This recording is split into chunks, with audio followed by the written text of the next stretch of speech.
There are so many lenses to choose from for your Sony mirrorless camera, and sometimes it can be hard to decide which lens is best for your specific use case. Well, Sony just released a brand new lens, the 16-25 f2.8 G lens, and we think this lens is amazing for a couple specific use cases. You gotta just press record. Let's first jump into some of the highlights of this lens. You're gonna get a 16-25 zoom range that's a constant 2.8 aperture. 16mm on a full frame field of view is basically the widest I ever want to go. If you go wider than 16mm, you're really gonna start distorting your image and getting that fisheye effect. And then zooming into 25mm is a really nice mid-wide focal length for interview work, talking head videos, and nice full body and mid portraits. This lens is super compact and very lightweight at under 409 grams and is only 3.6 inches tall. The lens that I have that is most similar to this size is the 35mm f1.4 G Master lens from Sony. I really like this size of lens. It's very compact and easy to travel with or throw in a bag. This lens has outstanding autofocus performance. It's very similar to all of Sony's newer lenses that they've been releasing.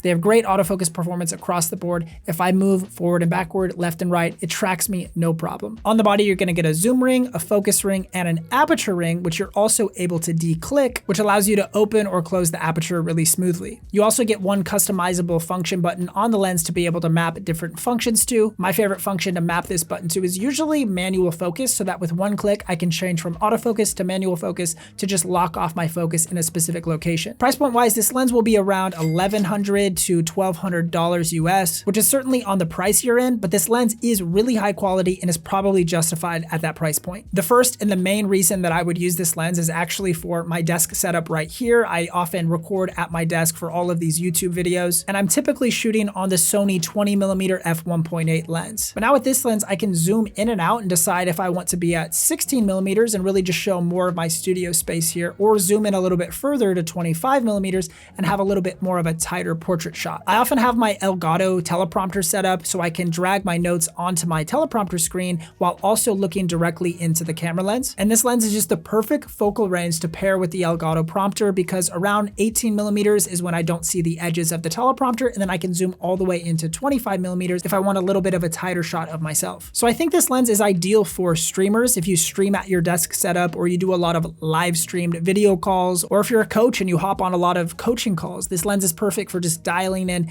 the optimal amount of zoom range that still maintains that kind of wider field of view. Even though this is a full frame lens, I also don't hate this lens for the APS-C crop body format, because Sony has a lot of great crop sensor options like the Sony a6700 and the ZV-E10. On those cameras, this lens is going to act more like a 24 to 35mm focal range. And for me personally, the lenses that I use the most often are 20mm, 24mm, and 35mm. So it really covers the typical focal range that I would be shooting on if I use the APS-C size sensor. So whether you're on the full frame field of view and you like that 16-25, really a wider field of view, or if you shoot on crop sensor bodies, this could be a great just all around lens that you use on a more typical day-to-day basis. A quick word from our sponsor of this video, Epidemic Sound. If you're a content creator or a YouTuber and you're looking for music for your video projects, then you definitely need to check out Epidemic Sound. When you subscribe to Epidemic Sound, you're able to use their entire music library and all of their sound effects inside of your YouTube videos and your social media content and still monetize your videos. With the different albums and moods that you can go through, you can actually find the perfect music for your project. And then once you find a song that you like,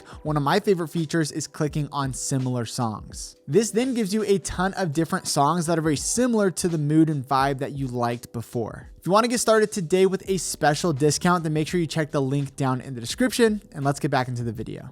This lens is also awesome for vlogging. I took this out with my family and did a ton of vlogging tests with this lens, and I absolutely love the way it performed. The 16mm focal range is just such a fun lens to vlog with. I love the way it just makes the world just slightly distorted, but just enough to where you're getting sort of a panoramic view and able to see a lot of your scene for your vlog scenario. This lens really is lightweight, and I paired it with my Sony a7 IV and threw it on top of my Joby GorillaPod. Used that for vlogging, and it was a very lightweight setup. It felt like I could carry that thing around all day long. This probably also goes without saying, but this lens was also amazing for taking photos. I had no issues composing really nice looking images, and the autofocus was flawless anytime I went to take a photo. I think if I was someone who was only taking photos, I'd prefer something with a little bit further zoom range. Something like their 24 to 50mm f2.8 compact zoom lens that they just released is a great option for photographers. I just think you'd be left wanting more if you use the 16 to 25 for your photo purposes. But nevertheless, for video creators, I think this is an awesome lens, especially for those of you who do vlogging setups or you have a desk station kind of like this one, and you just need about 10mm of focal range to dial in the perfect composition for your streaming setup or your talking head style YouTube videos. I think this could be a really great lens for that use case. If you want to check out some of our favorite Sony cameras you can purchase this year to pair with this lens or other Sony lenses, click or tap this video on the screen, and we'll see you in the next video.